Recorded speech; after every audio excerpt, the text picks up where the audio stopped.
अनोशो talk. Gita दर्शन अध्याय 14 number 9।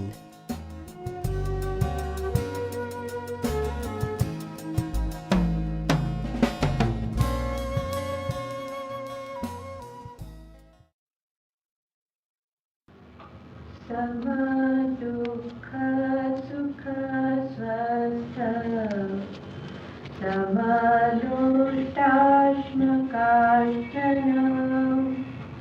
तुल्य प्रिय प्रिय धीरः तुल्य निन्दात्मसंस्तुति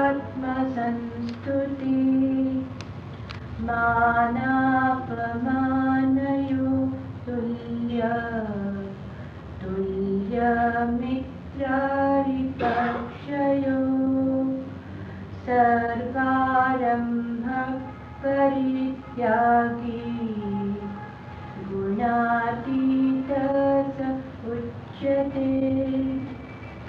और जो निरंतर आत्मभाव में स्थित हुआ दुख सुख को समान समझने वाला है तथा मिट्टी पत्थर और सुवर्ण में समान भाव वाला और धैर्यवान है तथा जो प्रिय और अप्रिय को बराबर समझता है और अपनी निंदा स्तुति में भी समान भाव वाला है तथा जो मान और अपमान में सम है एवं मित्र और वैरी के पक्ष में भी सम है, वो संपूर्ण आरंभों में कर्तापन के अभिमान से रहित हुआ पुरुष गुणातीत कहा जाता है।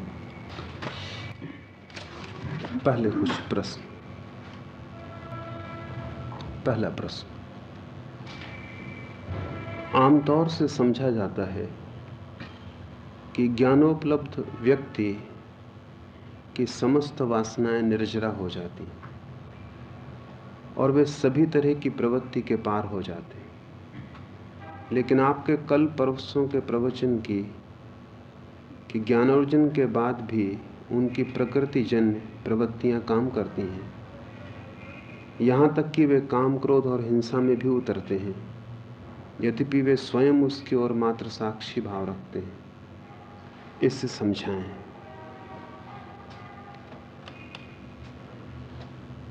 इस संबंध में कुछ बहुत मूलभूत बातें समझ लेनी जरूरी है। पहली, साधारणतः हम ऐसा मानते रहे, सुनते रहे कि जो व्यक्ति वीतरागता को,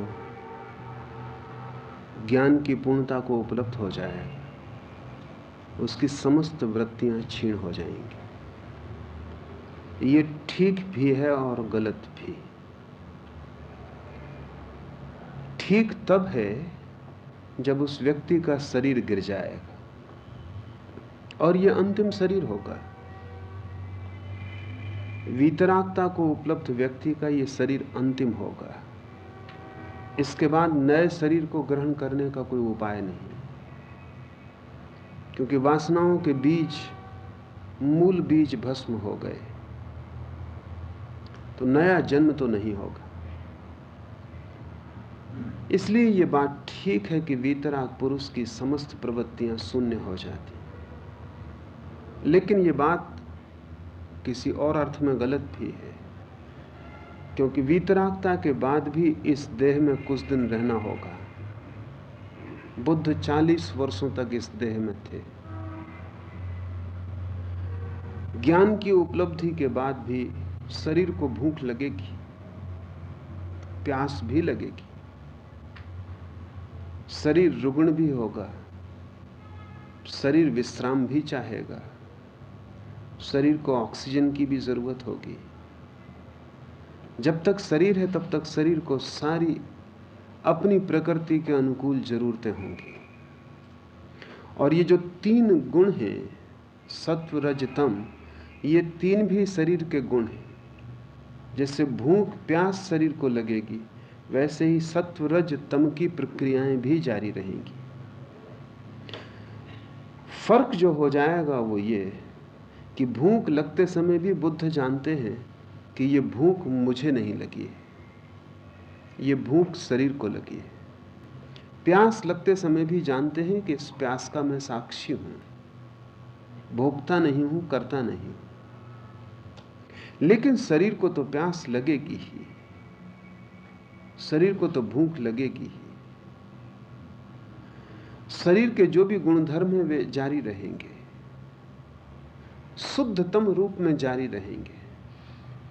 उनमें चेतना के जुड़ जाने से जो विक्षिप्तता पैदा होती है वो खो जाएगी। इसलिए प्रवृत्ति जारी रहेगी। बुद्ध भी चलते हैं, उठते हैं, समझाते हैं, बोलते हैं, सोते हैं, भोजन करते हैं, जागते हैं, सारी क्रियाएं जारी हैं। लेकिन इन क्रियाओं के कारण वे बंधते नहीं, वो चीज टूट गई। इन क्रियाओं से उनका कोई तादात्म्य नहीं, ये क्रियाएं उनके आसपास हो रही हैं। बीच का केंद्र इनसे मुक्त हो गया है, चेतना इनसे अस्पर्शित और अछूती रह जाती। इसलिए जो जन्मों जन्मों में व्यक्तित्व के आधार बने होंगे वे आधार काम करेंगे। इस शरीर के गिर जाने तक शरीर सक्रिय होगा, लेकिन ये सक्रियता वैसी ही हो जाएगी जैसे आप साइकिल चला रहे हो, पैडल चलाना बंद कर दिया हो, फिर सिर्फ पुरानी गति और मोमेंटम के कारण साइकिल थोड़ी दूर चलती चली जाए। बाहर से देखने वाले को तो ऐसा लगेगा कि अगर आपने साइकिल चलानी बंद कर दी है तो साइकिल रुक क्यों नहीं जाती है?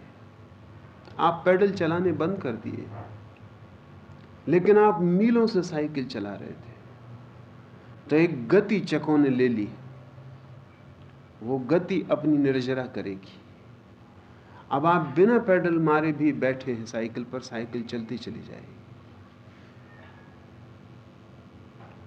ये जो चलना होगा इसको आप नहीं चला रहे हैं, अब ये साइकिल ही चल रही है।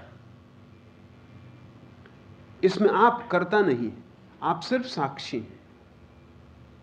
आप साइकिल पर बैठे हैं और साइकिल चल रही, और एक अनूठा अनुभव होगा कि मैं नहीं चला रहा हूं, साइकिल चल रही है। और साइकिल इसलिए चल रही कि पीछे मैंने उसे चलाया था। तो जन्मों जन्मों में आपने शरीर को चलाया है, और जन्मों जन्मों में आपने अपने गुणों को गति दी है। सब गुणों का मोमेंटम हो गया, सब गुणों ने अपनी गति पकड़ ली है। अब वे चलते जाएंगे जब तक गति क्षीण न हो जाए, तब तक आपका शरीर चलता रहेगा। लेकिन ये चलना वैसा ही है जैसे बिना पैडल चलाए साइकिल चल रही हो।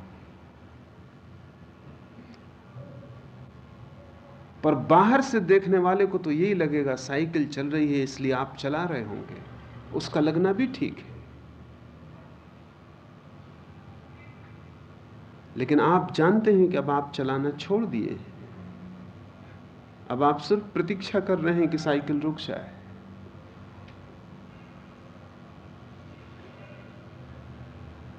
ये जो भीतर की भाव दशा है, इसे हमें पहचानने में कठिनाई होती है, क्योंकि हम हमेशा गति दे रहे हैं और हमें ख्याल में भी नहीं आता कि बिना गति दिए जीवन कैसे चलेगा। लेकिन जीवन चलता है, थोड़े दिन चल सकता है। उस थोड़े दिन का मजा ही और है।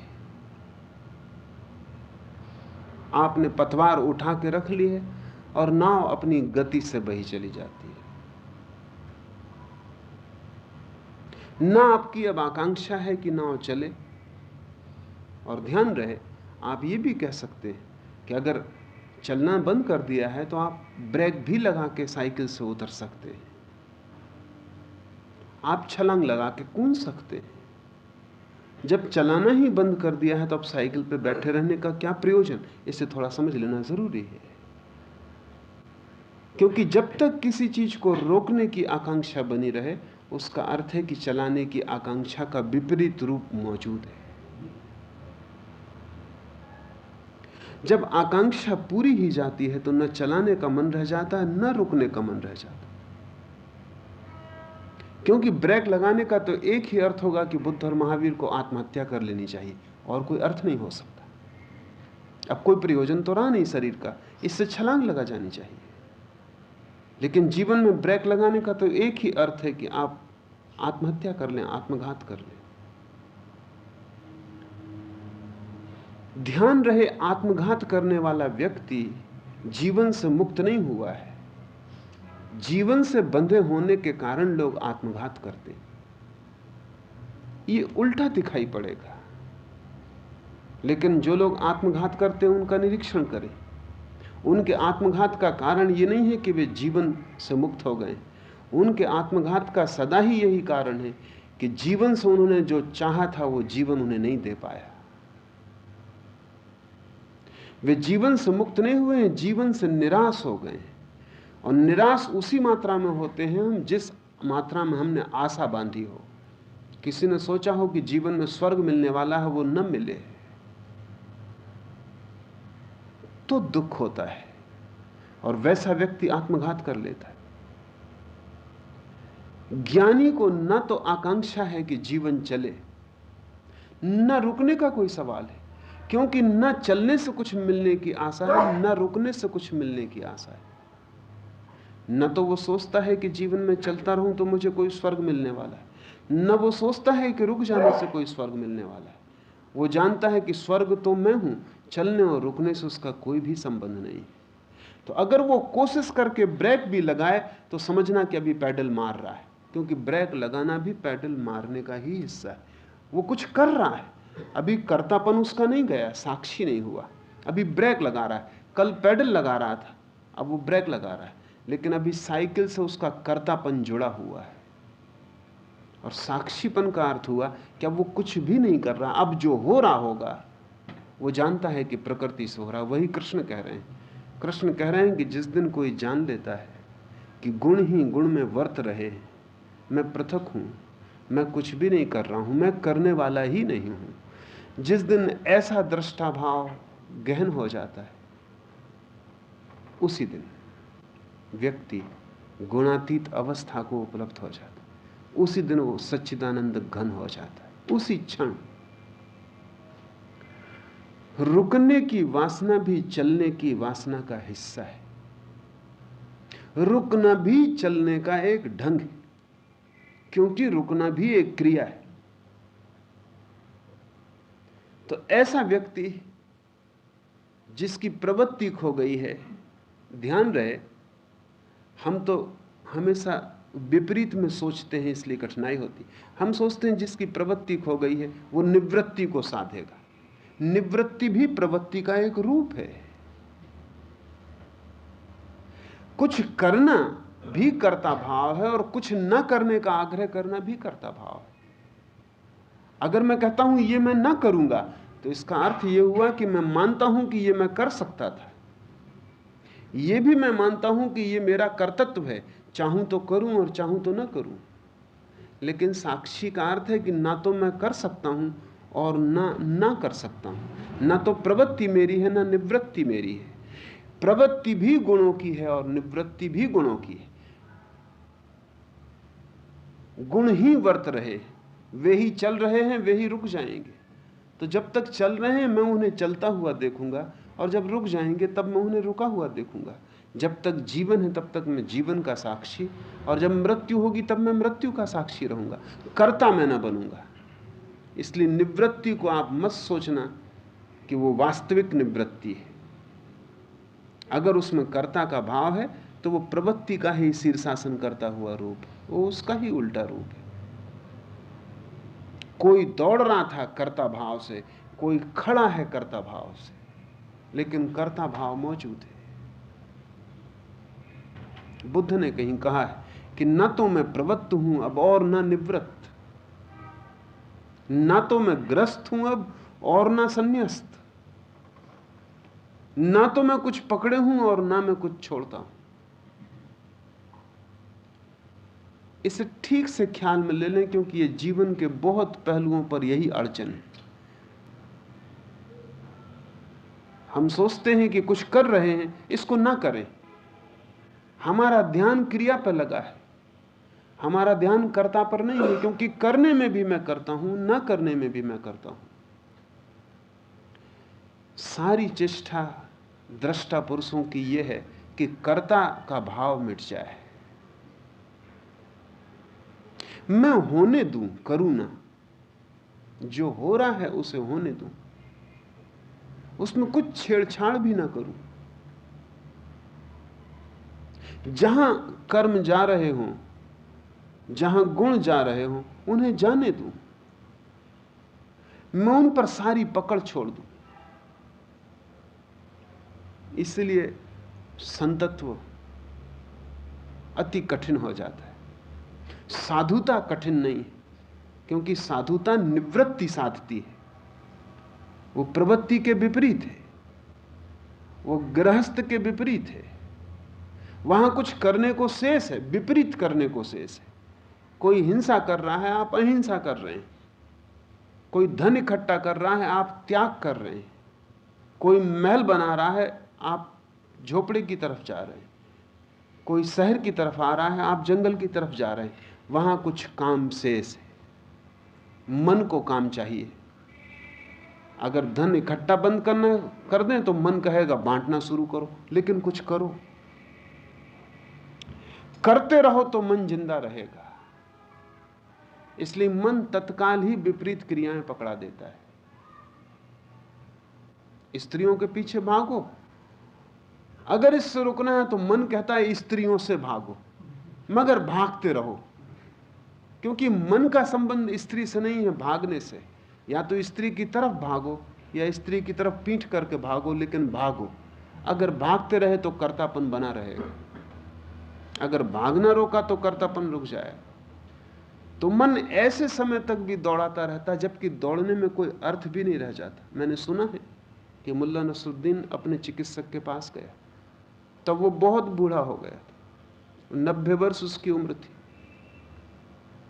जीर्ण शीर्ण उसका शरीर हो गया था, आंखों से ठीक दिखाई भी नहीं पड़ता था, हाथ से लकड़ी टेक टेक बामुश्किल चल पाता था। अपने चिकित्सक से उसने कहा कि मैं बड़ी दुविधा में और बड़ी मुश्किल में पड़ा हूं, कुछ करें। चिकित्सक ने पूछा कि तकलीफ क्या है?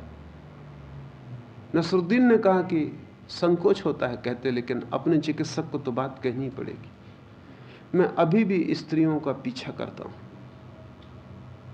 इतना बूढ़ा हो गया, अब ये कब रुकेगा? मैं अभी भी स्त्रियों का पीछा कर रहा हूं, आंखों से दिखाई नहीं पड़ता, पैर से चल नहीं सकता, लेकिन स्त्रियों का पीछा करता। उसके चिकित्सक ने कहा नसरुद्दीन चिंता मत करो, ये कोई बीमारी नहीं, ये तुम्हारे स्वस्थ होने का प्रतीक है कि अभी भी तुम जिंदा हो 90 साल में। इससे तुम्हें दुखी नहीं होना चाहिए। नसरुद्दीन ने कहा कि वो मेरा दुख भी नहीं, तुम फिर गलत समझे। तकलीफ यह है कि मैं स्त्रियों का पीछा तो करता हूं, लेकिन यह भूल गया हूं कि पीछा क्यों कर रहा हूं। I chase women, but I can't remember why. तकलीफ मेरी यह है कि मुझे अब याद नहीं पड़ता कि मैं किस लिए पीछा कर रहा हूं, और अगर स्त्री को पकड़ भी लिया तो करूंगा क्या, ये मुझे याद नहीं रहा है। जिंदगी में आपकी बहुत सी क्रियाएं एक ना एक दिन इसी जगह पहुंच जाती, जब आप करते रहते हैं और अर्थ भी खो जाता है, स्मृति भी खो जाती है कि क्यों कर रहे हैं, लेकिन पुराना मोमेंटम, गति, पहले दौड़ता रहा है, अब दौड़ने का अर्थ खो गया, मंजिल भी खो गई, अब प्रयोजन भी ना रहा, लेकिन पुरानी आदत है, दौड़े चला जा रहा है।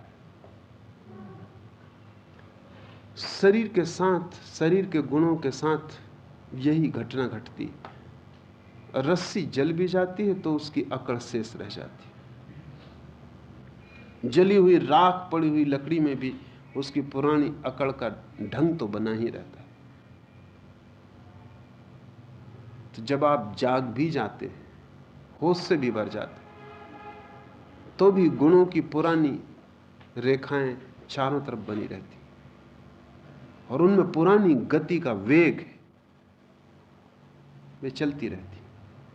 फर्क ये पड़ जाता है कि अब आप उनको नया वेग नहीं देते। ये क्रांतिकारी मामला है, ये छोटी घटना नहीं है। आप उनको नया वेग नहीं देते, आप उनमें नया रस नहीं लेते। अब वे चलती भी हैं तो अपने अतीत के कारण, और अतीत की शक्ति की सीमा है। अगर आप रोज वेग न दें तो आज नहीं कल पुरानी शक्ति चुक जाएगी। अगर आप रोज शक्ति न दें तो आप पेट्रोल भर के गाड़ी को चला रहे हैं, जितना पेट्रोल भरा है उतना चुक जाएगा, वो गाड़ी रुक जाएगी। रोज पेट्रोल डालते चले जाते तो फिर चुकने का कोई अंत नहीं आता। आपने तय भी कर लिया कि अब पेट्रोल नहीं डालेंगे तो पुराना पेट्रोल थोड़ी दूर काम देगा, 150 मील आप चल सकते। बुद्ध को 40 वर्ष में ज्ञान हो गया, लेकिन जन्मों जन्मों में जो ईंधन इकट्ठा किया है वो 40 वर्ष तक शरीर को और चला गया। उस 40 वर्ष में शरीर अपने गुणों में बरतेगा। बुद्ध सिर्फ देखने वाले हैं।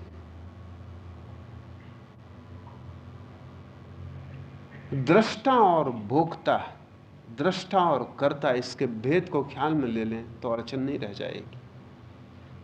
अगर आप कर्ता हो जाते हैं, भोक्ता हो जाते, तो आप नया वेग दे रहे हैं, आपने ईंधन डालना शुरू कर दिया।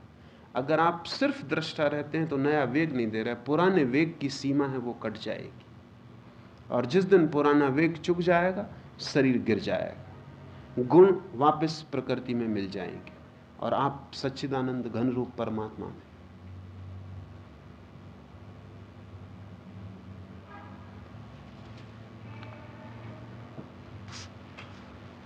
दूसरा प्रश्न, जड़ त्रिगुणों से चैतन्य साक्षी का तादात्म्य कैसे संभव हो पाता है, यह समझ में नहीं आता।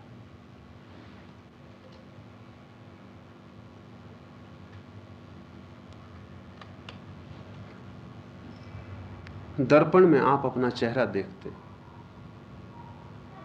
दर्पण जड़ है, लेकिन आपके चेहरे का प्रतिबिंब बनाता है। चेहरा देख के आप खुश होते हैं और आप कहते हैं ये मैं हूं। वो जो दर्पण में आपको दिखाई पड़ रहा है उसे देख के आप कहते हैं ये मैं हूं। कितना सुंदर, कितना स्वस्थ। आपके शरीर में जो प्रकृति काम कर रही है वो जड़ है, लेकिन दर्पण की तरह है, उसमें आप अपना प्रतिबिंब पकड़ते हैं। और दर्पण में तो आपको पता चलता है कि प्रतिबिंब है, लेकिन अगर दर्पण सदा ही आपके साथ जुड़ा रहे, उठें बैठें कुछ भी करें दर्पण साथ ही हो, सोएं कहीं भी जाएं दर्पण साथ ही हो, तो आपको ये भूल जाएगा कि दर्पण में जो दिखाई पड़ रहा है वो मेरा प्रतिबिंब है। आपको लगने लगेगा वो मैं हूं। यही घटना घट रही है। आप अपने प्रकृति के गुणों में अपने प्रतिबिंब को पा रहे हैं, और प्रतिबिंब को सदा पा रहे हैं। एक क्षण को भी वो प्रतिबिंब हटता नहीं वहां से। निरंतर उस प्रतिबिंब को पाने के कारण एक भी क्षण उसका अभाव नहीं होता। इस सतत चोट के कारण ये भाव निर्मित होता है कि ये मैं हूं। ये भाव इसलिए हो पाता है कि चेतना समर्थ है सत्य को जानने में। चेतना चूंकि समर्थ है सत्य को जानने में, इसलिए चेतना समर्थ है भ्रांत होने में। हमारे सभी सामर्थ्य दोहरे होते हैं। आप जिंदा हैं क्योंकि आप मरने में समर्थ हैं। आप स्वस्थ हैं क्योंकि आप बीमार होने में समर्थ हैं। आपसे ठीक हो सकता है क्योंकि आप गलत करने में समर्थ हैं। इसे ठीक से समझ लें, हमारी सारी सामर्थ्य दोहरी है। अगर विपरीत हम न कर सकते हो तो सामर्थ्य है ही नहीं। जैसे किसी आदमी को हम कहें कि तुम ठीक करने के हकदार, लेकिन गलत करने की तुम्हें स्वतंत्रता नहीं, तुम्हें सिर्फ ठीक करने की स्वतंत्रता है, तो स्वतंत्रता समाप्त हो गई। स्वतंत्रता का अर्थ ही यह है कि गलत करने की भी स्वतंत्रता है, तभी ठीक करने की स्वतंत्रता का कोई अर्थ है। चेतना स्वतंत्र है, स्वतंत्रता चेतना का गुण, वो उसका स्वभाव है। स्वतंत्रता का अर्थ है कि दोनों तरफ जाने का उपाय है। मैं भ्रांति भी कर सकता हूं, मैं गलत भी कर सकता हूं, और गलत कर सकता हूं इसलिए ठीक को खोजने की सुविधा है। ये दो उपाय हैं, या तो मैं अपने को जान लूं जो मैं हूं, ये सत्य का जानना होगा, और या मैं अपने को उससे जोड़ लूं जो मैं नहीं हूं, ये असत्य के साथ एक हो जाने का मार्ग होगा। ये दोनों मार्ग खुले हैं। सभी का मन होता है कि स्वतंत्रता खतरनाक है, ये ना होती तो अच्छा था, लेकिन आपको पता नहीं कि आप क्या सोच रहे हैं, आपको पता नहीं आप क्या मांग रहे हैं। हर आदमी सोचता है कि मैं सदा ही स्वस्थ होता और कभी बीमार ना होता तो बहुत अच्छा है, लेकिन आपको पता नहीं आप जो मांग रहे हैं वो नासमझी से भरा हुआ है। अगर आप कभी भी बीमार ना होते तो आपको स्वास्थ्य का कोई पता ही नहीं चलता, और अगर आप दुखी ना हो सकते होते तो सुख की कोई प्रतीति नहीं हो सकती थी। कैसे होती सुख की प्रतीति? और सत्य अगर आपको मिला ही होता हाथ में और असत्य के तरफ जाने का कोई मार्ग ना होता तो वो सत्य दो कौड़ी का होता, उसका कोई मूल्य आपको कभी पता नहीं चलता। सत्य का मूल्य है क्योंकि हम उसे खो सकते हैं। मनोवैज्ञानिक कहते हैं कि जगत में प्रेम की संभावना है क्योंकि प्रेम खो सकता है। और मनोवैज्ञानिक कहते हैं कि जिस दिन हम आदमी को अमर कर लेंगे और आदमी की मृत्यु बंद हो जाएगी, उसी दिन जीवन में जो भी महत्वपूर्ण है सब खो जाएगा। सब महत्वपूर्ण मृत्यु पर टिका है। आप प्रेम कर पाते हैं क्योंकि जिसे आप प्रेम करते हैं वो कल मर सकता है। अगर आपको पता हो कि शाश्वत है सब, न कोई मर रहा है न कोई मरने का सवाल, प्रेम तिरोहित हो जाएगा। मृत्यु के बिना प्रेम का कोई उपाय नहीं, मृत्यु के बिना मित्रता व्यर्थ हो जाएगी। मृत्यु है इसलिए मित्रता में इतनी सार्थकता है। मृत्यु न होगी तो जीवन की सारी जिन चीजों को हम मूल्य दे रहे हैं कोई मूल्य नहीं है। विपरीत से मूल्य पैदा होता है। इसलिए सुबह जब फूल खिलता है उसका सौंदर्य सिर्फ खिलने में नहीं है, इस बात में भी छिपा है कि सांझ वो मुरझा जाएगा। और अगर फूल कभी ना मुरझाए तो वो प्लास्टिक का फूल हो जाए, और अगर बिल्कुल भी वो प्लास्टिक का फूल भी नष्ट होता है। अगर फूल सदा के लिए हो जाए तो उसकी तरफ देखने का भी कोई अर्थ नहीं रह जाए। जीवन की सारी रहस्यमयता विपरीत पर निर्भर है। सत्य का मूल्य है क्योंकि असत्य में उतरने का उपाय है, और परमात्मा में जाने का रस है क्योंकि संसार में आने का दुख है। लोग मुझसे पूछते आखिर संसार परमात्मा बना ही क्यों रहा है, संसार है ही क्यों? अगर संसार ना हो तो परमात्मा का कोई भी रस नहीं है। परमात्मा अपने से विपरीत को पैदा कर रहा है ताकि आप उसे खो सकें और पा सकें, और जिसे हम खो सकते हैं उसे पाने का आनंद है। जिसे हम खो ही नहीं सकते वो हमारे सिर पर बोझ हो जाएगा। अगर परमात्मा कुछ ऐसा हो कि जिसे आप खो ही ना सकें तो आप जितने परमात्मा से ऊब जाएंगे उतने किसी चीज से नहीं। परमात्मा से ऊबने का कोई उपाय नहीं क्योंकि क्षण में आप उसे खो सकते, और जिस दिन आप संसार से ऊब जाएं उसी क्षण परमात्मा में लीन वापस हो सकते। अगर इस बात को ठीक से समझ लें तो जीवन के बहुत सी समस्याएं साफ हो जाएंगी। पहला बुनियादी सिद्धांत है कि मनुष्य की आत्मा स्वतंत्रता है, परम स्वातंत्र है, टोटल फ्रीडम। ये जो परम स्वातंत्र है चेतना का, इसको ही हमने मोक्ष कहा है। जो इसे जान लेता है वो मुक्त है, जो इसे नहीं जानता वो बंधा हुआ है। लेकिन वो बंधा इसीलिए है कि वो बंधना चाहता है, और तब तक बंधा रहेगा जब तक बंधन इतना दुख न देने लगे कि उसे तोड़ने का भाव ना आ जाए, उससे छूटने का भाव ना आ जाए, उससे उठने का भाव ना आ जाए। और इस जगत में कोई भी घटना असमय नहीं घटती, अपने समय पर घटेगी। समय का मतलब यह कि जब आप पक जाएंगे तब घटेगी। जब फल पक जाएगा तो गिर जाएगा, जब तक कच्चा है तब तक लटका रहेगा।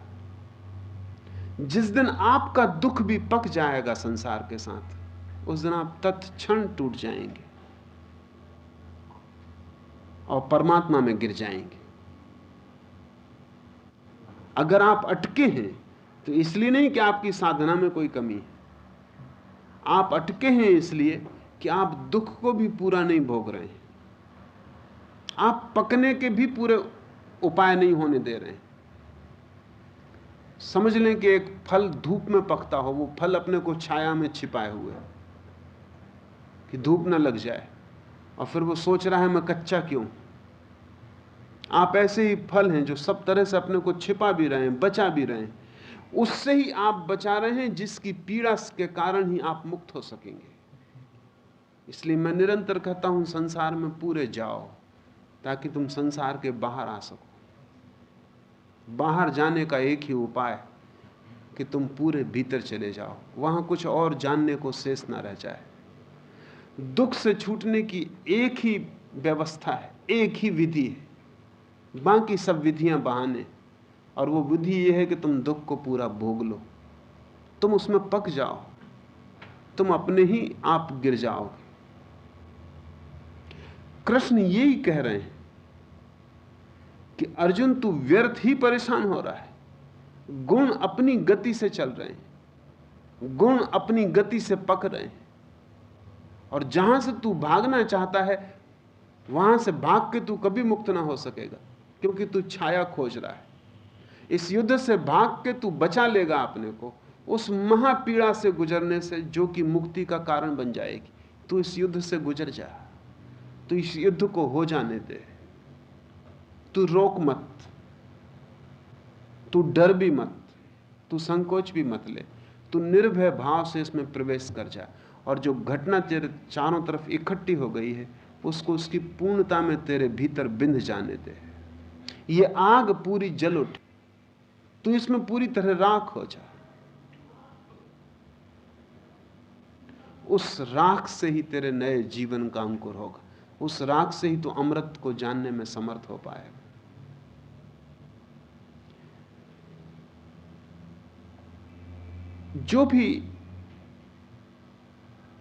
जो भी जीवन में है वो अकारण नहीं है। दुख है, संसार है, बंधन है, वो अकारण नहीं है, उसकी उपादेयता है। और बड़ी उपादेयता यह है कि वो अपने से विपरीत की तरफ इशारा करता है। आपकी चेतना बंध सकती है क्योंकि आपकी चेतना स्वतंत्र हो सकती है, और ये आपके हाथ में है। और जब मैं कहता हूं आपके हाथ में है, तब आपको ऐसा लगता है तो फिर मैं इसी वक्त स्वतंत्र क्यों नहीं हो जाता। आप सोचते ही हैं कि आप इसी वक्त स्वतंत्र क्यों नहीं हो जाते, लेकिन उपाय आप सब कर रहे हैं कि आप बंधे रहें। एक मित्र मेरे पास आए,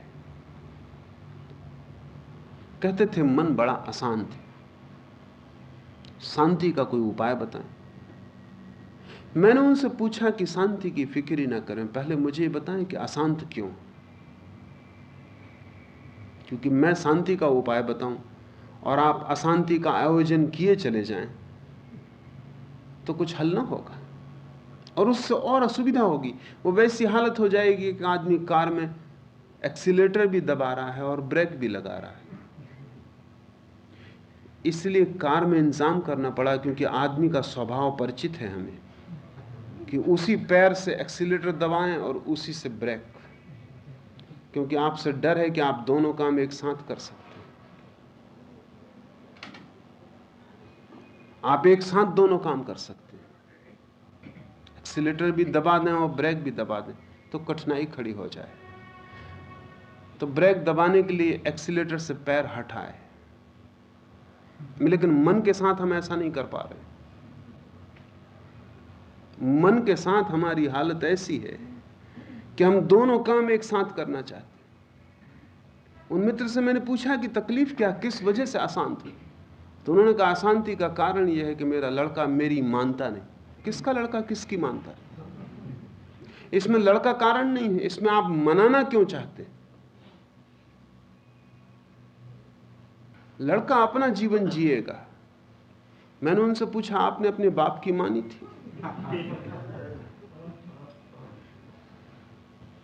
कौन अपने बाप की मानता है?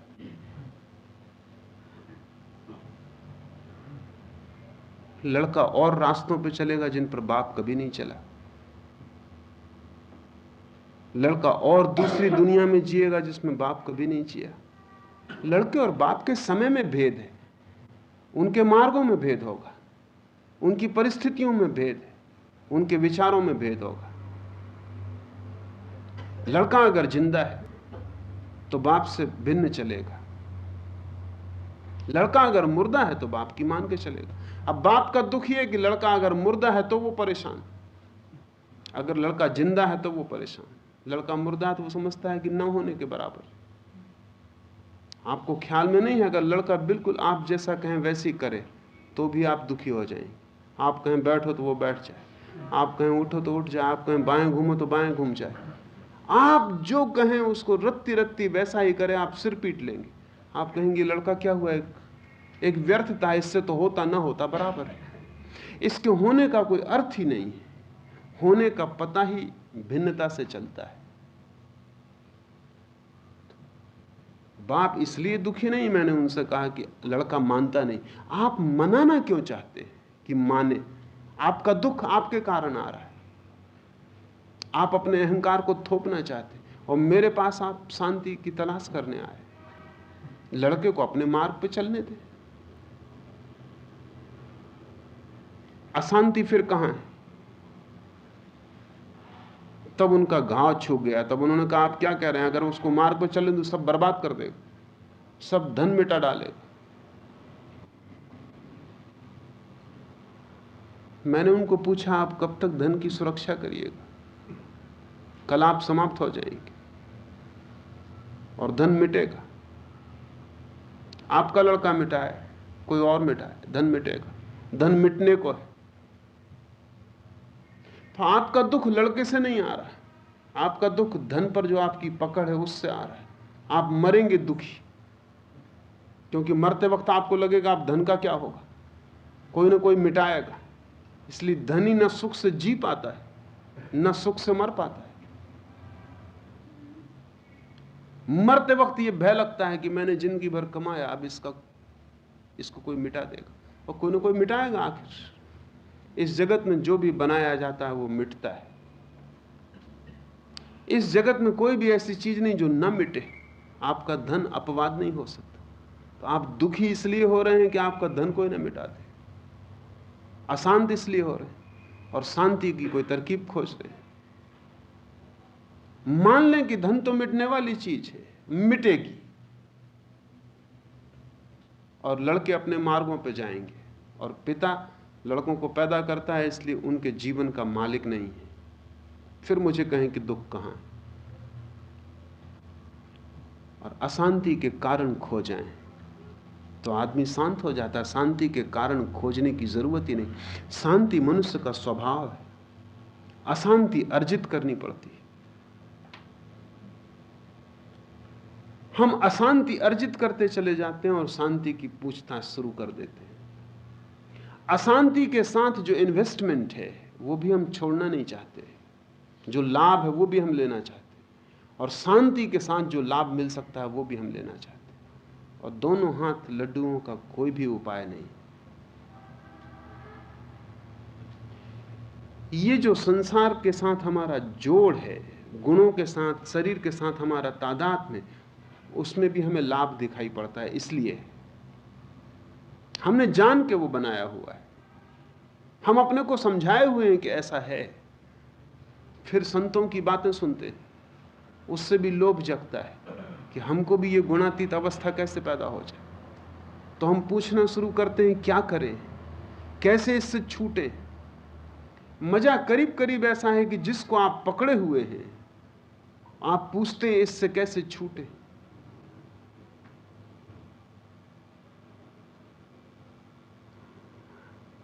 आप पकड़े हुए हैं ये ख्याल में आ जाए तो छूटने के लिए कुछ भी ना करना होगा, सिर्फ पकड़ छोड़ देनी होगी। इस शरीर के साथ आप अपने को एक मान लेते हैं, आप पकड़े हुए, आप इस शरीर को सुंदर मानते हैं, इस शरीर के साथ भोग की आशा है, इस शरीर से आपके सुख मिलते हैं, चाहे वे कोई भी सुख हो, चाहे संभोग का सुख हो, चाहे स्वादिष्ट भोजन का सुख हो, चाहे संगीत का सुख हो, इस शरीर के माध्यम से आपको मिलते हैं। वे सब सुख हैं। अगर वे सुख आपको अभी भी सुख दिखाई पड़ रहे हैं तो शरीर के साथ आप पकड़ कैसे छोड़ सकते हैं, क्योंकि इसके द्वारा ही वे मिलते। तो अंत तक पकड़े रखेगा।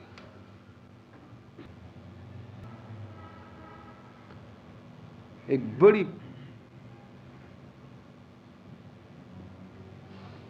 महत्वपूर्ण कहानी है। अमेरिकी अभिनेत्री मर्लिन मनरो मरी तो एक कहानी प्रचलित हो गई कि जब वो स्वर्ग के द्वार पर पहुंची तो सेंट पीटर, जो स्वर्ग के द्वारपाल हैं, ईसाइयों के स्वर्ग के द्वारपाल, उन्होंने मनरो को देखा। वो अति सुंदर उसकी काया।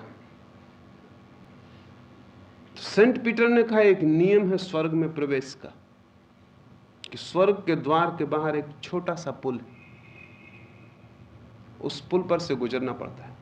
उस पुल के नीचे अनंत खाई है, उस खाई की ही गहराई में नरक है। उस पुल पर से गुजरते समय अगर एक भी बुरा विचार आ जाए, बुरे विचार का मतलब शरीर से बंधा हुआ विचार आ जाए, तो तत्क्षण व्यक्ति पुल से नीचे गिर जाता है और नरक में प्रवेश हो जाता है। मनरो और सेंट पीटर दोनों उस पुल से चले और घटना ये घटी कि 2-3 कदम के बाद सेंट पीटर नीचे गिर गए।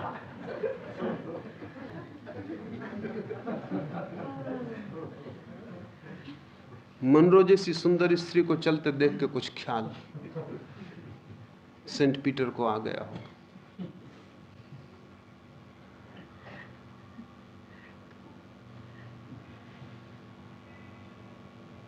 स्वर्ग के द्वार पर खड़े होकर भी अगर शरीर से सुख लेने का जरा सा भी ख्याल आ जाए तो तादात्म्य हो गया। जिस चीज से हमें सुख लेने का ख्याल होता है उसी से तादात्म्य हो जाता है। शरीर से सुख मिल सकता है जब तक ये ख्याल है, तब तक आप जुड़े रहेंगे। जिस दिन आपको ये समझ में आ जाएगा कि शरीर से मिलने वाला हर सुख केवल दुख का ही एक रूप है, जिस दिन आप ये खोज लेंगे कि शरीर से मिलने वाले हर सुख के पीछे दुख ही छिपा है, सुख केवल ऊपर की परत है, सिर्फ कड़वी जहर गोली के ऊपर लगाई गई शक्कर से ज्यादा नहीं, उसी दिन तादाद में टूटना शुरू हो जाएगा। ये पूछना कि कैसे जड़ त्रिगुणों से चैतन्य का तादात्म्य संभव हो पाता है, इसलिए संभव हो पाता है कि आप स्वतंत्र हैं, चाहें तो तादात्म्य बना सकते, चाहें तो हटा सकते। जब तक आप सोचते हैं कि सुख बाहर से मिल सकता है, तब तक यह तादात्म्य नहीं छूटेगा। जिस दिन आप जानेंगे सुख मेरे भीतर है, मेरा स्वभाव है, उस दिन ये तादात्म्य छूट जाएगा। अभी तो हम परमात्मा का भी खोज करें तो भी शरीर से ही करनी पड़ती। अभी तो हम पूछते हैं परमात्मा को भी खोजें तो कैसा आसन लगाएं, किस भांति खड़े हों, कैसे पूजा करें, कैसे पाठ करें, कहाँ जाएं, हिमालय जाएं कि मक्का की मदीना की काशी की जेरूसलम, कहाँ जाएं, कैसा भोजन करें, कैसे बैठें, कैसे उठें ताकि परमात्मा को पालें। हमारी शरीर के साथ जोड़ की स्थिति इतनी गहन हो गई कि हम परमात्मा को भी शरीर से ही खोजना चाहते हैं।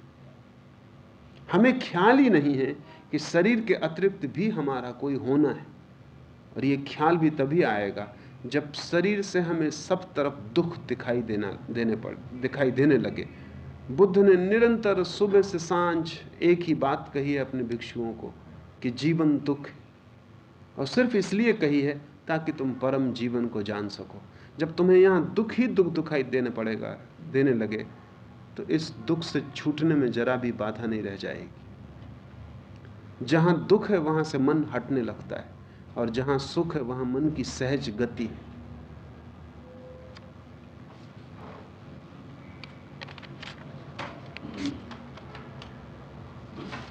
तीसरा प्रश्न, कृष्ण ने कई जगह सच्चिदानंद घन परमात्मा शब्द को दोहराया है।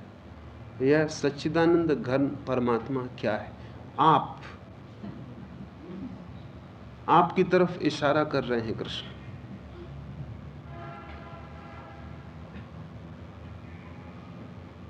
वो जो चैतन्य है आपका, जहां से आप मुझे सुन रहे हैं, जहां से आप मुझे देख रहे हैं, वो जो आपके भीतर बैठी हुई जगह है, खाली जगह है, शून्य है। एक तो मैं हूं यहां बोल रहा हूं, और एक आप हैं जो सुन रहे हैं। आपके कान नहीं सुन रहे हैं, कान तो केवल शब्दों को वहां तक ले जा रहे हैं जहां आप सुन रहे हैं। एक तो मैं हूं जो यहां बैठा हूं और आप मुझे देख रहे हैं।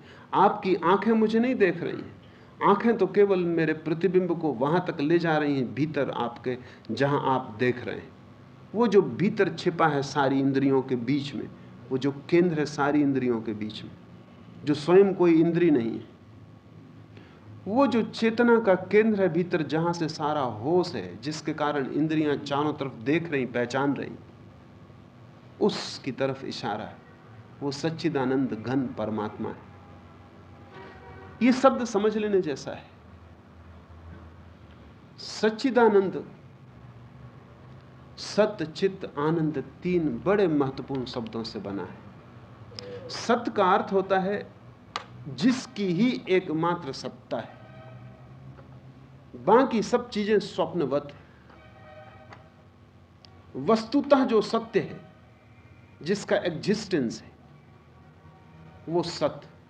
बाकी आप जो चारों तरफ देख रहे हैं वो कोई भी वास्तविक नहीं है, सब बहता हुआ प्रवाह है, स्वप्न की लंबी एक धारा है, कल्पना से ज्यादा उसका मूल्य नहीं है।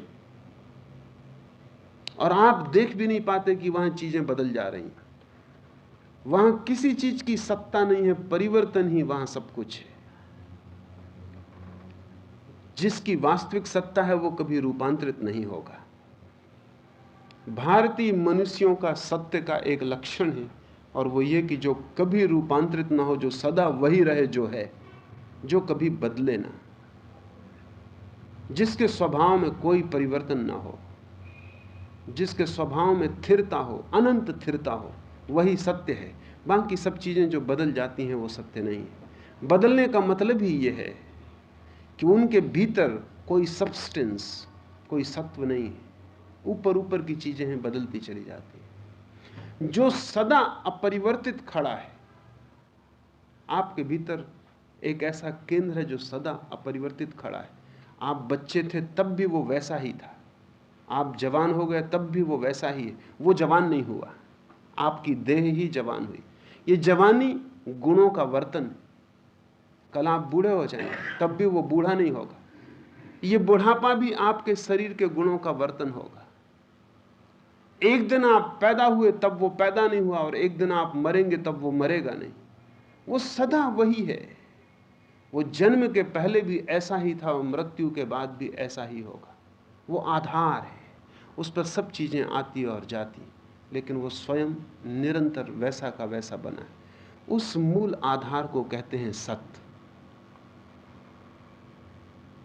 दूसरा शब्द है चित्त। वो मूल आधार केवल है ही नहीं बल्कि चेतन है, होश से भरा है। होश उसका लक्षण है। उसे कुछ भी उपाय करके बेहोश नहीं किया जा सकता है।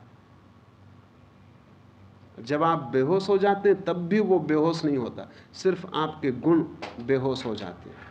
जब आपको कोई शराब पिला देता है तो चित्त में तो शराब डाली नहीं जा सकती, शराब तो शरीर में ही डाली जाती। जब आपको मार्फिया दिया जा रहा है तब भी,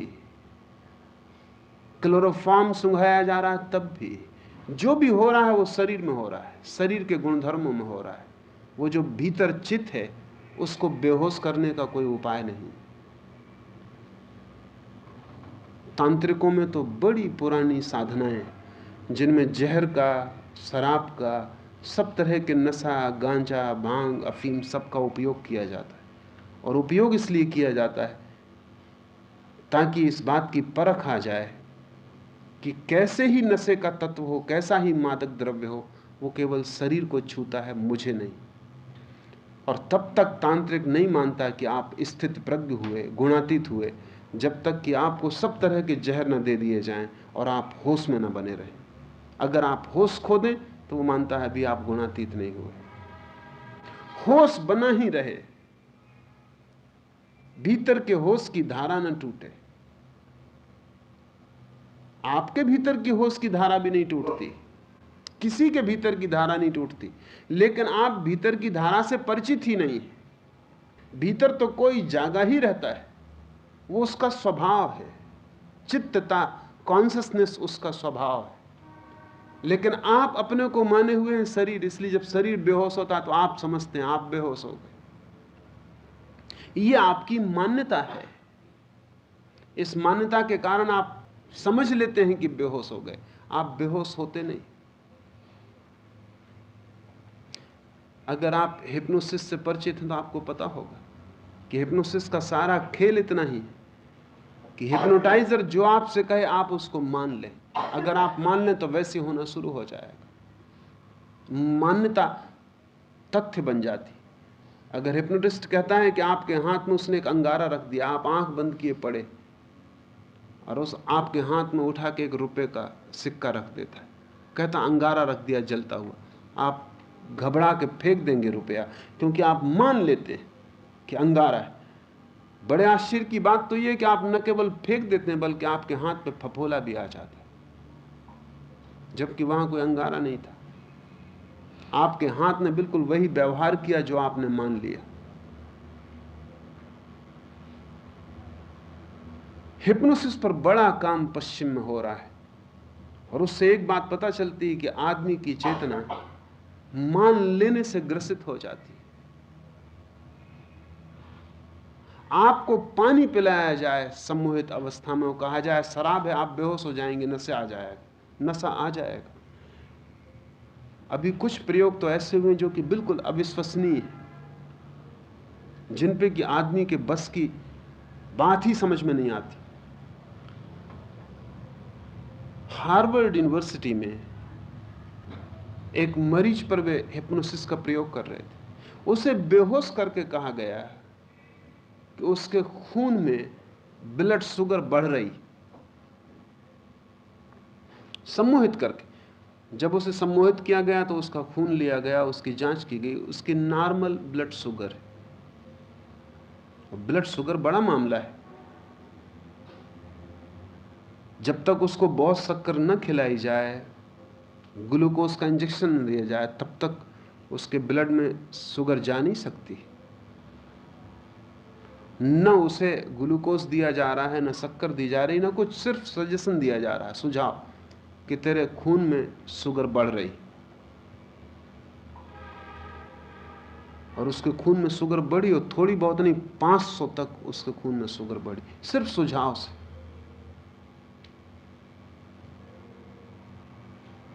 खून में कुछ डाला नहीं गया है। जैसे जैसे सुझाव गहन होने लगा वैसे वैसे खून में शुगर की मात्रा बढ़ती चली गई।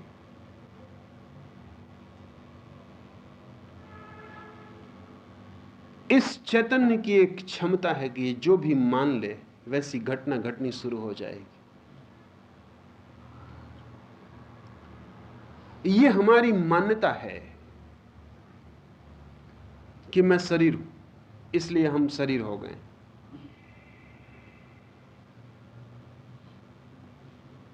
मनोवैज्ञानिक कहते हैं कि जिन बच्चों को बचपन से कहा जाए तुम मूढ़ हो, वो मूढ़ हो जाएंगे।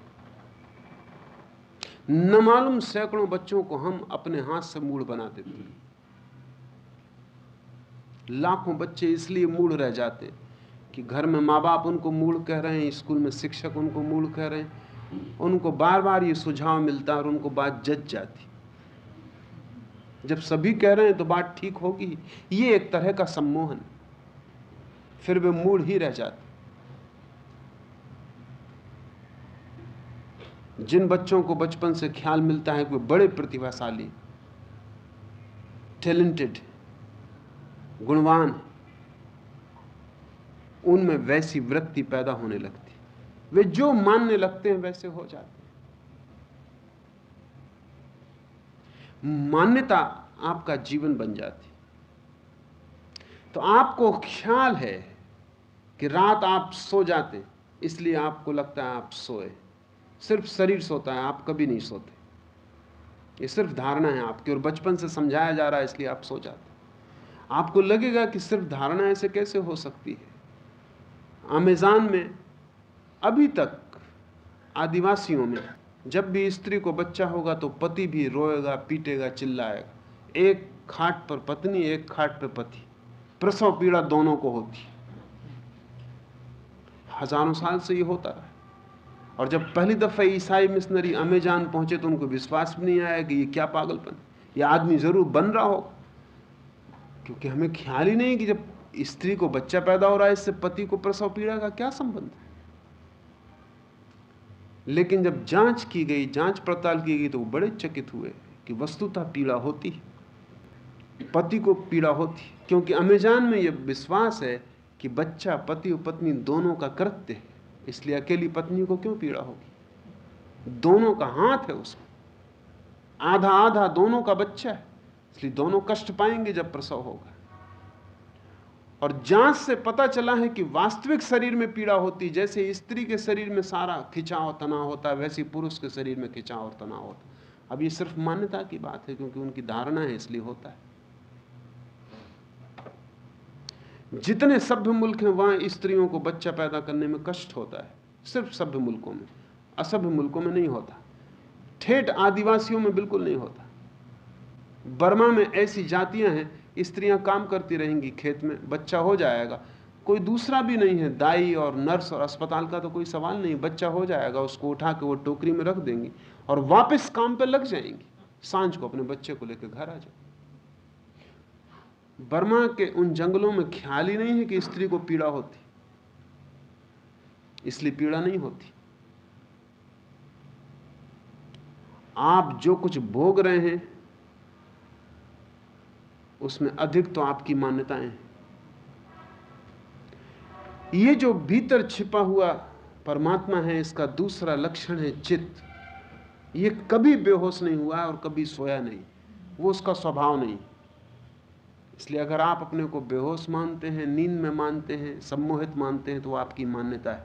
मान्यता के अनुसार काम जारी रहेगा। धर्म की पूरी खोज इतनी ही है कि मान्यताएं सब टूट जाएं और जो सत्य है वो प्रकट हो जाए, जैसा है वैसा प्रकट हो जाए, और जो हमने मान रखा है वो हट जाए। तीसरा तत्व है आनंद, सत चित आनंद। ये तीसरी बात भी ज्ञानियों की अनुभूत खोज है कि वो जो भीतर छिपा हुआ तत्व है वो सत्य भी है, चित्त भी है, और वो परम आनंद भी है। उसे सुख पाने की कोई जरूरत नहीं है उसको, वो स्वयं आनंद है।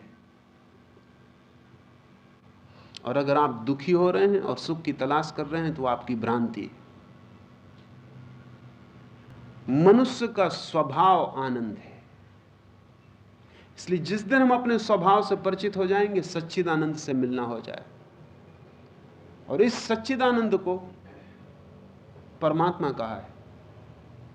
परमात्मा कहीं कोई बैठा हुआ व्यक्ति नहीं है जो जगत को बना रहा है। परमात्मा आपके भीतर छिपा हुआ तत्व है जो आपके भीतर खेल रहा है, आपके जीवन को फैला रहा है। और यह आपका ही हाइड एंड सीक है, लुका छिपौल है। जिस दिन आप सजग हो जाएंगे, जिस दिन आप बाहर की दौड़ से थक जाएंगे, ऊब जाएंगे, कहेंगे बंद करो खेल, सब बच्चे नदी की रेत में घर बनाते हैं, लड़ते हैं, झगड़ते हैं। बुद्ध बहुत बार इस दृष्टांत को लेते रहे कि नदी के किनारे बच्चे घर बना रहे हैं। रेत के घर हैं, वो कभी भी गिर जाते हैं। कोई बच्चे की लात लग जाती है, कोई बच्चा जोर से खड़ा हो जाता है, वो मकान गिर जाते हैं तो बड़ा झगड़ा हो जाता है, मारपीट भी हो जाती है कि तूने मेरा मकान गिरा दिया, इतनी मेहनत से मैंने बनाया था। फिर सांझ होने लगती, सूरज ढलने लगता है, कोई नदी के किनारे से चिल्लाता है कि बच्चों घर जाओ, तुम्हारी माताएं तुम्हें याद कर रही।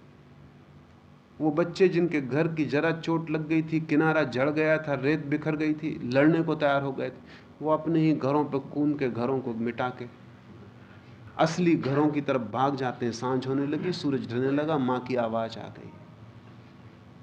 जिन घरों के लिए लड़े थे, मारपीट की थी, उन घरों को खुद ही कूद के मिटा देते।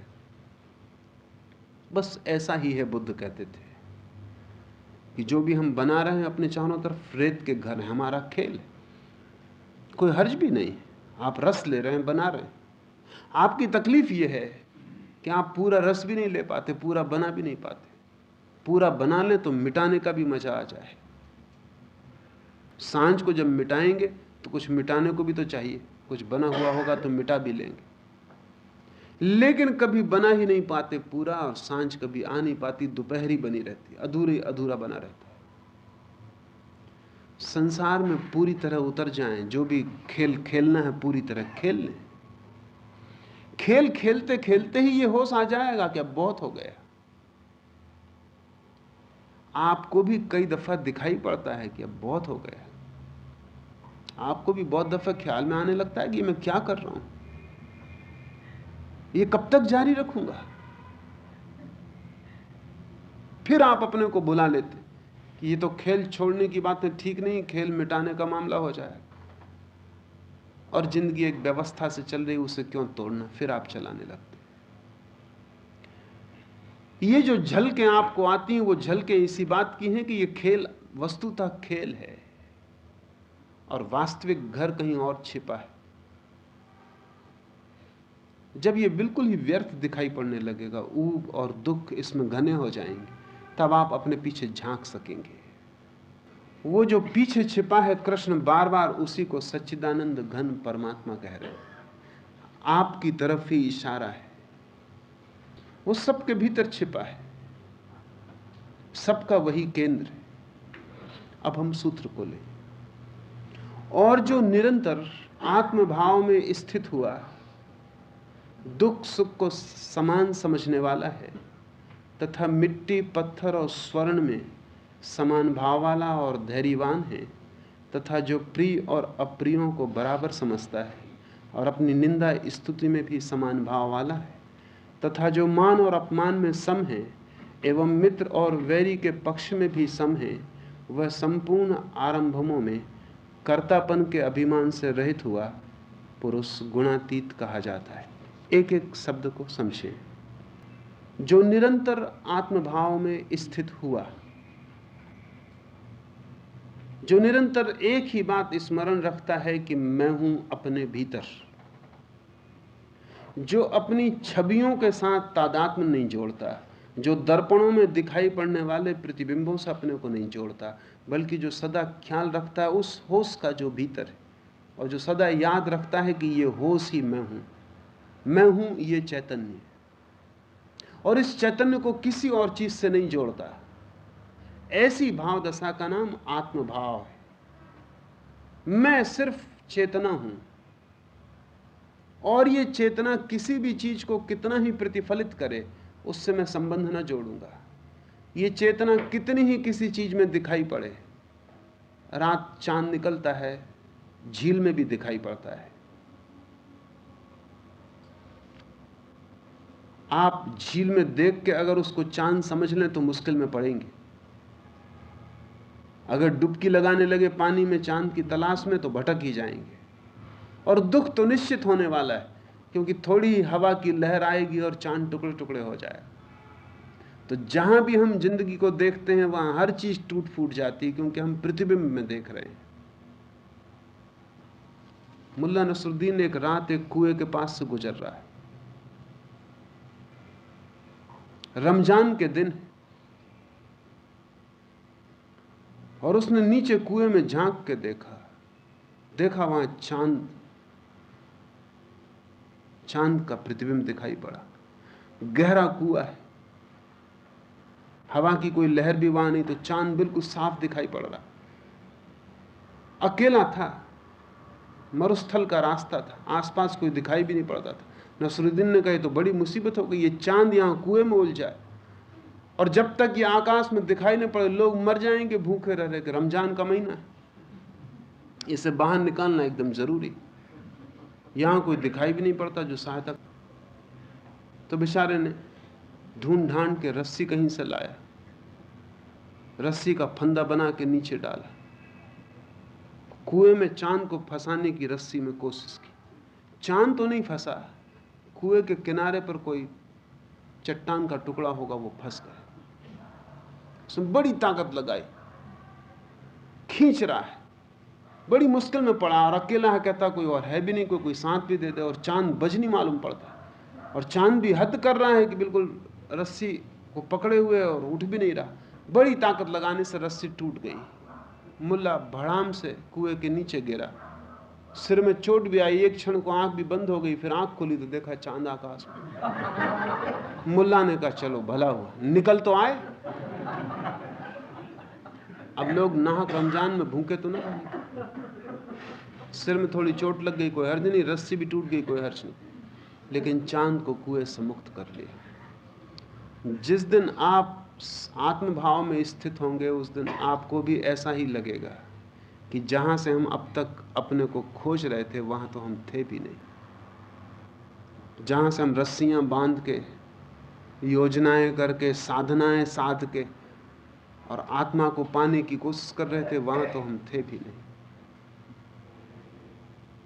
चांद तो सदा आकाश में, वो किसी कुएं में उलझा नहीं, लेकिन कुओं में दिखाई पड़ता है। आत्मभाव का अर्थ है कि हम चांद को आकाश में ही देखें, कुओं में नहीं। आत्मभाव का अर्थ है कि मेरी चेतना मेरे भीतर है और किसी और वस्तु से बंधी नहीं, कहीं भी छिपी नहीं है। मैं कहीं और नहीं हूं, मुझ में ही हूं। इसलिए सब तलाश कहीं और की व्यर्थ है, और सब तलाश दुख में ले जाएगी, विफलता परिणाम होगा, क्योंकि वहां वो मिलने वाली नहीं। या इसको अगर आप सफलता कहते हो कि रस्सियां बांध के चांद को खींच के, और जब सिर फूटे और ऊपर आपको आकाश में दिखाई पड़ जाए, अगर आप समझते हो कि आपने चांद को मुक्त कर लिया, तो ऐसी ही स्थिति बुद्ध को हुई होगी। बुद्ध से कोई पूछता है जब उनको ज्ञान हो गया कि आपको क्या मिला, तो बुद्ध कहते हैं मिला कुछ भी नहीं, इतना ही पता चला कि कभी खोया ही नहीं था। नसरुद्दीन कहता है चांद को निकाल लिया, मुक्त कर दिया आकाश में। बुद्ध कहते हैं कुछ भी मिला नहीं, क्योंकि कभी खोया नहीं था, और जो मैंने जाना है वो सदा से मेरे भीतर था, सिर्फ मेरी नजरें बाहर भटक रही थी, इसलिए उसे मैं पहचान नहीं पाता था। अगर तुम पूछते ही हो तो मैंने कुछ खोया जरूर है, अज्ञान खोया है, लेकिन पाया कुछ भी नहीं, क्योंकि ज्ञान तो सदा से ही था, वो मेरा स्वभाव है। आत्मभाव में स्थित हुआ दुख सुख को समान समझने वाला है। जो भी आत्मभाव में स्थित होगा उससे दुख सुख समान हो जाएंगे, समता उसकी छाया हो जाएगी। हमें दुख और सुख अलग अलग क्यों मालूम पड़ते हैं? इसलिए अलग अलग मालूम पड़ते हैं कि जो हम पाना चाहते हैं वो हमें सुख मालूम पड़ता है, और जिससे हम बचना चाहते हैं वो दुख मालूम पड़ता है। हालांकि हमारे सुख दुख हो जाते हैं और दुख सुख हो जाते हैं, फिर भी हमें बोध नहीं आता। जिस चीज को आप आज पाना चाहते हैं सुख मालूम पड़ती है, और कल पा लेने के बाद छूटना चाहते हैं और दुख मालूम पड़ती है। मुल्ला नसरुद्दीन एक चर्च के पास से गुजर रहा है, उसकी पत्नी भी साथ है। उस चर्च में बड़ी तैयारियां हो रही, बड़े फूल लगाए गए हैं और बड़े दिए जलाए गए हैं, और द्वार पर लाल दरी बिछाई गई है, कोई स्वागत समारंभ का इंतजाम हो रहा है। तो पत्नी पूछती कि नसरुद्दीन, इस चर्च में क्या होने वाला है?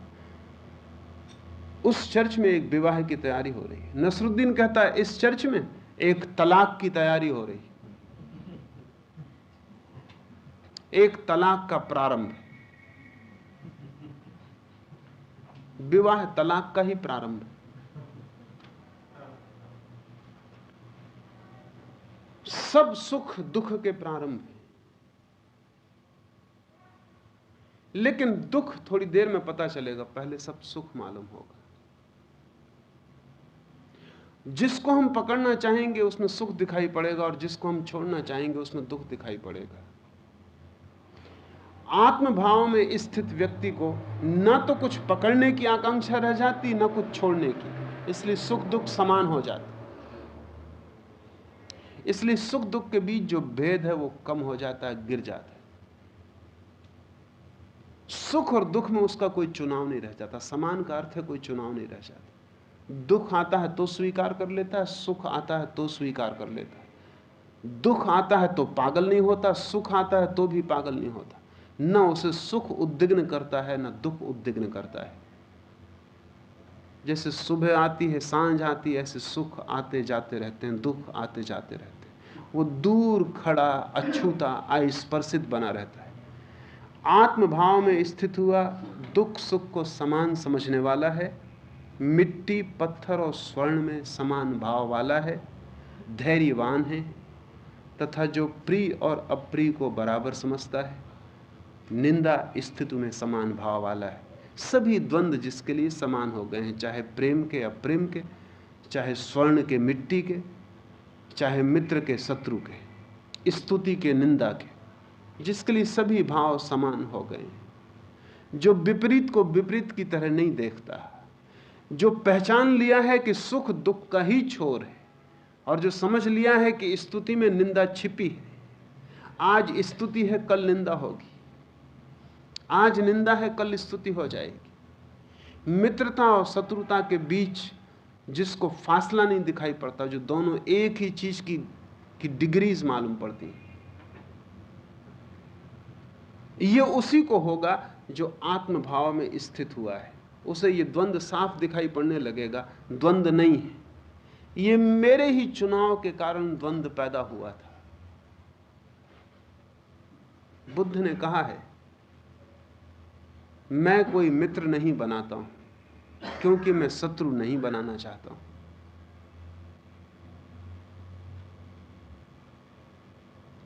मित्र बनाएंगे तो शत्रु बनना निश्चित है।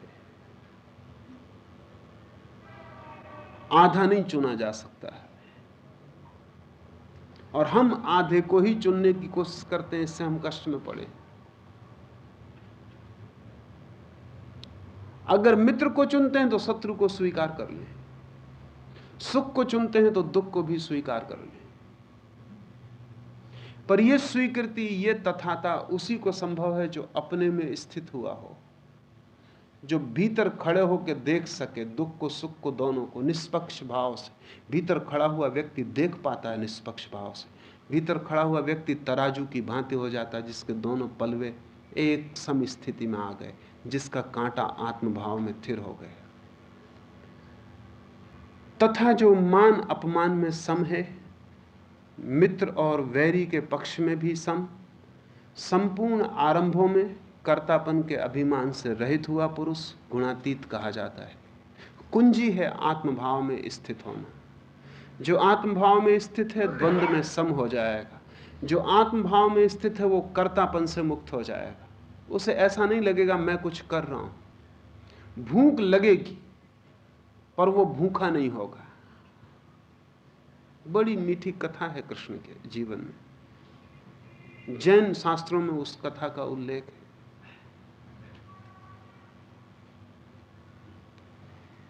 कृष्ण की पत्नी ने, रुक्मिणी ने कृष्ण को पूछा कि एक परम वैरागी नदी के उस पार ठहरा है, वर्षा के दिन है, नदी में पूर है और कोई भोजन नहीं पहुंचा पा रहा है, आप कुछ करें। तो कृष्ण ने कहा तू ऐसा कर, कि जा, और नदी के किनारे नदी से ही ये प्रार्थना करना। कथा बड़ी मीठी है, नदी से ही प्रार्थना करना कि अगर वो वैरागी जो उस पार ठहरा है, वो संन्यस्त वीतराग पुरुष सदा का उपवासा हो, तो नदी मार्ग दे दे। रुक्मणी को भरोसा तो ना आया, लेकिन कृष्ण कहते हैं तो कर लेने जैसी बात लगी। और हर्ज क्या है, देख लें, और शायद ये हो भी जाए तो एक बड़ा चमत्कार होगा। तो वो सखियों को लेके बहुत से मिष्ठान और भोजन लेके नदी के पास गई। उसने नदी से प्रार्थना की, भरोसा तो नहीं था, लेकिन चमत्कार हुआ कि नदी ने रास्ता दे दिया। कहा इतना ही कि उस पार जो ठहरा संन्यस्त व्यक्ति है, अगर वो जीवन भर का उपवासा है तो मार्ग दे दो। नदी कट गई। अविश्वास से भरी रुक्मणी, आंखों पर भरोसा नहीं, अपनी सहेलियों को लेकर उस पार पहुंच गई। उस वीतराग पुरुष को भोजन वो इतना लाई थी कि 50 लोग कर लेते। वो अकेला सन्यासी ही उतना भोजन कर गया। भोजन के बाद ही ख्याल आया कि हम कृष्ण से ये तो पूछना भूल ही गए कि लौटते वक्त क्या करेंगे, क्योंकि नदी अब फिर बह रही थी। और अब पुरानी कुंजी तो काम नहीं आएगी, क्योंकि आदमी आंख के सामने भोजन कर चुका और थोड़ा बहुत भोजन नहीं कर चुका। निश्चित ही जीवन भर का उपवासा रहा होगा। 50 आदमियों का भोजन उसने कर लिया, लेकिन अब पुरानी कुंजी तो काम नहीं आएगी। और अब कृष्ण से पूछने का कोई उपाय नहीं, तो एक ही उपाय है, इस वीतराग पुरुष से ही पूछ ले कि कोई कुंजी है वापस जाने की। तो उसने कहा तुम किस कुंजी से यहां तक आई हो? तो उन्होंने कहा कि कृष्ण ने ऐसा कहा था, लेकिन वो तो अब बात बेकार हो गई। उस सन्यासी ने कहा कि वो बात बेकार होने वाली नहीं, कुंजी काम करेगी। तुम नदी से कहो कि अगर ये सन्यासी जीवन भर का उपवासा हो तो मार्ग दे दे। पहले ही भरोसा नहीं आया था, अब तो भरोसे का कोई कारण भी नहीं था, अब तो स्पष्ट अविश्वास था, लेकिन कोई दूसरा उपाय भी नहीं था, इसलिए नदी से प्रार्थना करनी पड़ी और नदी ने मार्ग दिया। करीब करीब होश खोई हुई हालत में रुक्मणी कृष्ण के पास पहुंची और उसने कहा यह हद हो गई, ये बिल्कुल भरोसे की बात नहीं, क्योंकि हमने अपने आंख से देखा है सन्यासी को भोजन करते, उसके जीवन भर के उपवास होने का कोई सवाल नहीं रहा। कृष्ण ने कहा कि वही तुम नहीं समझ पा रहे,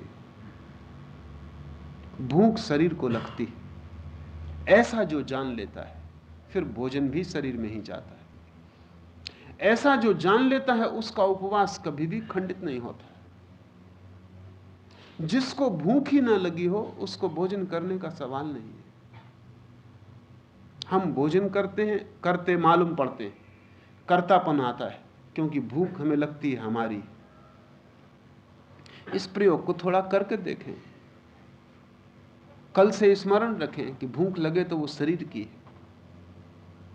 प्यास लगे तो शरीर की, पानी पिए तो शरीर में जा रहा है, प्यास बुझ रही तो शरीर की बुझ रही, भूख मिट रही तो शरीर की मिट रही। भोजन करते समय, भूख के समय, प्यास के समय, पानी पीते समय स्मरण रखें। अगर इस स्मरण को आप थोड़े दिन भी रख पाएं तो आपको एक अनूठा अनुभव होगा, और वह अनुभव यह होगा कि आपको साफ दिखाई पड़ने लगेगा कि मैं सदा का उपवास। वहां कभी कोई भूख नहीं लगी, कोई भूख पहुंच नहीं सकती, वहां चेतना में भूख का कोई उपाय नहीं। अमेरिका में एक व्यक्ति बड़ी अनूठी खोज में लगा हुआ है। उसकी खोज भरोसे योग्य नहीं है, लेकिन खोज के परिणाम बड़े साफ हैं। और उस व्यक्ति का कहना यह है कि एक समय था मनुष्य जाति के इतिहास में जब कोई भोजन नहीं करता था। जैन शास्त्रों में ऐसे समय का उल्लेख है। जैनों के जो पहले तीर्थंकर आदिनाथ, उन्होंने ही भोजन और कृषि और अन्न की खोज की। उसके पहले कोई भोजन नहीं करता था, लोग भूखे नहीं होते थे। ये बात कहानी की मालूम पड़ती, लेकिन जो आदमी अमेरिका में खोज कर रहा है उसके बड़े वैज्ञानिक आधार हैं। और वो कहता है कि भोजन सिर्फ एक लंबी आदत है, और वो ये कहता है कि भोजन से शरीर को शक्ति नहीं मिलती, भोजन से ज्यादा शरीर में जो शक्ति पड़ी है उसको गति मिलती है। ऐसे ही जैसे कि हम एक पंचक्की चलती थी तो पानी चक्की के पंखे पर से गिरता था, पंखा घूमता था। पंखा तो मौजूद है, सिर्फ गिरता हुआ पानी पंखे को घुमा देता था। इस वैज्ञानिक का कहना है कि शरीर में शक्ति मौजूद है, सिर्फ ये भोजन का शरीर में जाना और शरीर के बाहर मल होकर निकलना, ये सिर्फ शरीर के भीतर जो पंखे बिना चले पड़े उनको चलाता है, इससे कोई शक्ति मिलती नहीं। और आदमी बिना भोजन के रह सकता है। और ऐसी घटनाएं हैं जहां कुछ लोग बिना भोजन के रहे 40-50 साल तक भी, उनका वजन भी नहीं गिरा, उनके शरीर में कोई रोग भी नहीं आया, बल्कि वे बहुत स्वस्थ लोग रहे। अभी बवेरिया में एक स्त्री है, थेरेसा न्यूमैन, उसने 30 साल से भोजन नहीं किया, रत्ती भर वजन नीचे नहीं गिरा है, और 30 साल से वो कभी बीमार नहीं पड़ी। ना कोई मलमूत्र का सवाल, उसकी सारी अतड़ियां सिकुड़ गई, पेट ने सारा काम बंद कर दिया, लेकिन उसका शरीर परिपूर्ण स्वस्थ। और जितनी उसकी उम्र है उससे कम उम्र मालूम होती है। क्या कारण होगा? इस बात की संभावना है कि हो सकता है भोजन मनुष्य जाति की सिर्फ एक गलत आदत हो।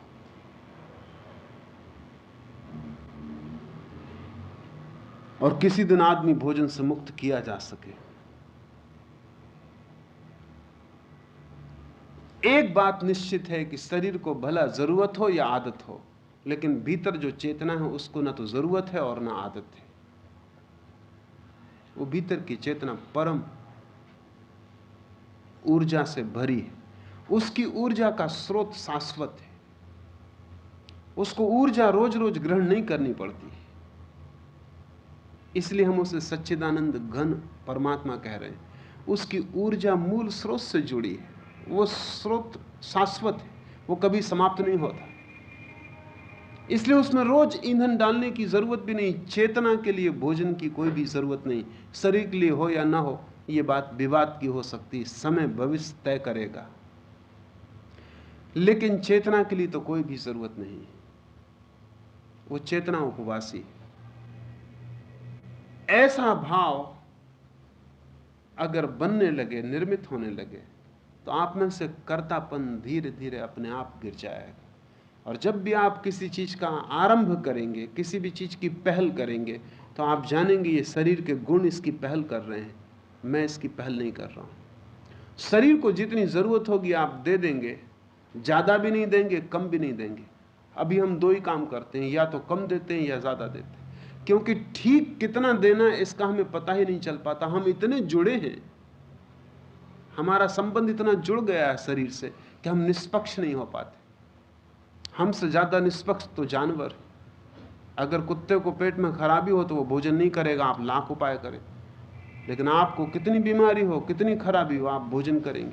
शायद बीमारी में और ज्यादा कर लेंगे, जरा ताकत की जरूरत है। कोई जानवर ये भूल नहीं करेगा, क्योंकि जानवर जानता है कि बीमारी में भोजन करने का मतलब है कि शरीर को और काम देना। शरीर पर बीमारी का काम उतना ही काम काफी है, उसको नया काम देना खतरनाक है। शरीर को भोजन न दिया जाए तो बीमारी जल्दी समाप्त हो जाती है, क्योंकि शरीर खुद बीमारी को निकालने में लग जाता है। शरीर की पूरी ताकत एक तरफ बहने लगती बीमारी खत्म करने में। आप भोजन दे के ताकत पचाने में लगा देते, तो भोजन बीमारी को बढ़ाएगा, कम नहीं कर सकता। कोई जानवर राजी नहीं होगा। साधारण सा कुत्ता, जिसको हम बहुत समझदार नहीं कहते, वो भी भोजन नहीं करेगा। भोजन तो करेगा ही नहीं, घास पात खा के वमन कर देगा, जो पेट में पड़ा उसको भी निकाल देगा, ताकि खाली हो जाए, ताकि शरीर की पूरी ऊर्जा पचाने में नष्ट ना हो, बीमारी से लड़ने में लग जाए।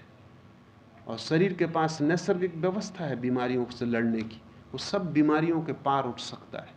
और अगर आधुनिक आदमी नहीं उठ पाता तो उसका कारण ये कि वो शरीर की ऊर्जा को तो भोजन में ही लगाए रखता।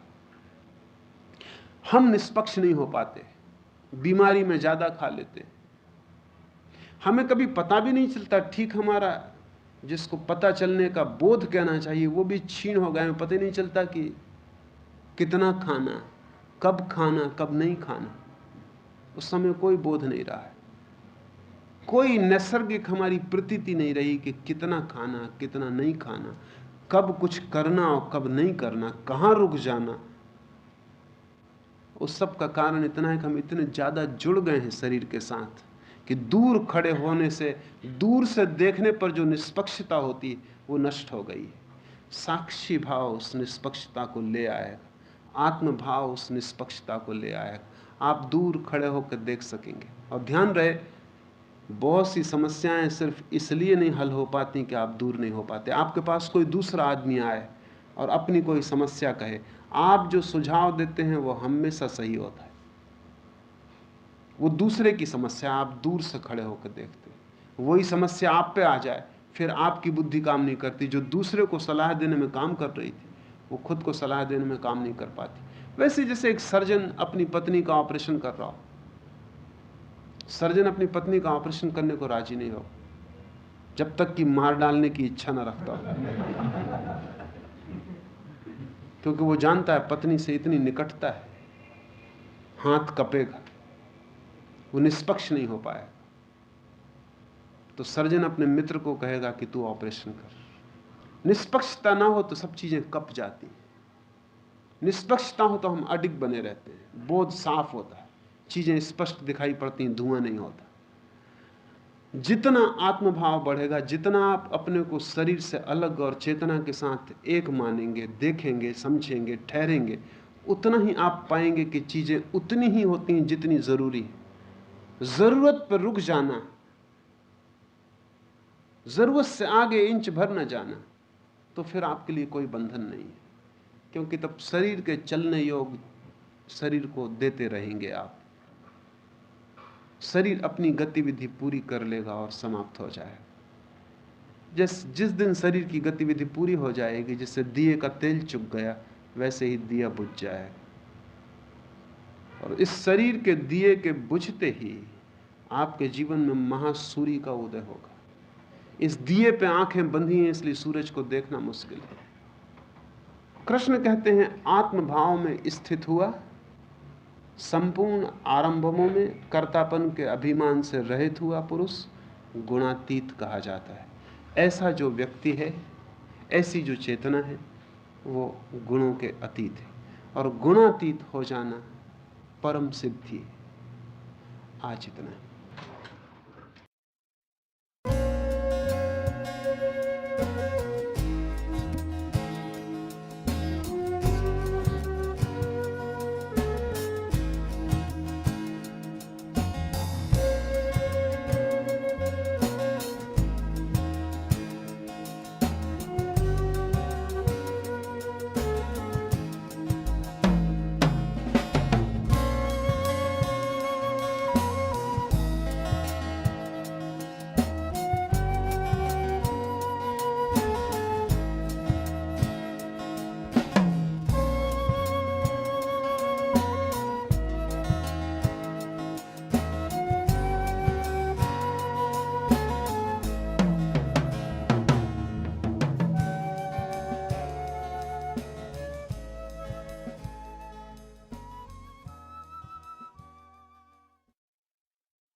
The responses to sutras and voice recording on this audio format are the copyright of Osho International Foundation. Copyright dates 1953 through 2003. All rights reserved. Reproduction in any media is prohibited. सूत्रों पर दिए गए संबोधन और ऑडियो माध्यम में मुद्रित आवाज़ पर ओशो इंटरनेशनल फाउंडेशन के कॉपीराइट हैं। कॉपीराइट 1953 से 2003, सर्वाधिकार सुरक्षित। किसी भी माध्यम में रिप्रोडक्शन अर्थात पुनर्निर्माण निषिद्ध है।